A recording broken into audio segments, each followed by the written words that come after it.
Well, you should be afraid of taking risks and pursuing something meaningful. But you should be more afraid of staying where you are if it's making you miserable. It's a luxury to pursue what makes you happy. It's a moral obligation to pursue what you find meaningful. And that doesn't mean it's easy.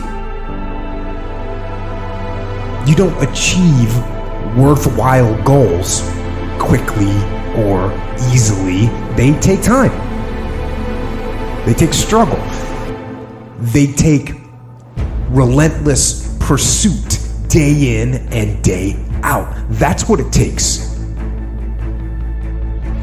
I wish I had not waited 14 years. Somebody said if you want to lose something, lose money. You can get that back. 8 out of 10 millionaires have been financially bankrupt. Walt Disney filed bankruptcy 7 times and had 2 nervous breakdowns. But don't lose time. You know, if you take people, and I've told you this, and you expose them voluntarily to things that they are avoiding and are afraid of, that they know they need to overcome in order to meet their goals, their self-defined goals. If you can teach people to stand up in the face of the things they're afraid of, they get stronger.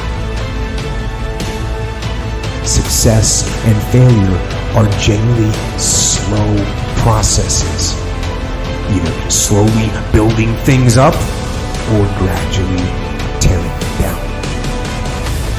You've got to pay attention. You have to watch. You have to watch every single second. There were 14 years I sat on the sideline. 14 years I said, I don't have an investor in me like Tony Robbins. 14 years that said, I don't have an MBA or PhD, and I can't compete with these guys. I have the complexion of rejection. 14 years I silenced myself. Wow. And so I regret that, because there are some people that maybe if they'd heard my voice, they would not have turned to drugs.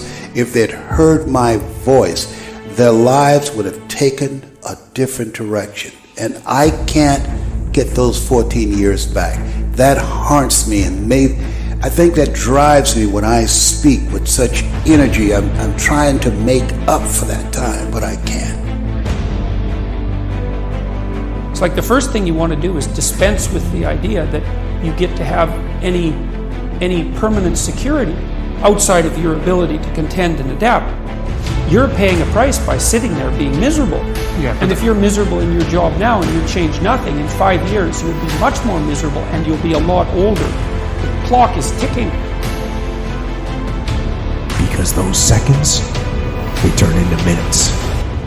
And minutes turn into hours, and hours turn into days, and days turn into years. If for 10 years, if you didn't avoid doing what you knew you needed to do, by your own definitions, right, within the value structure that you've created, to the degree that you've done that, what would you be like? And so, that second that just went by, that counted. And so did that second. And so did that one. And in those precious seconds, you were either building or you were decaying. You were either gaining ground or you were losing ground in that second, and in every second. Every second counts. So make every second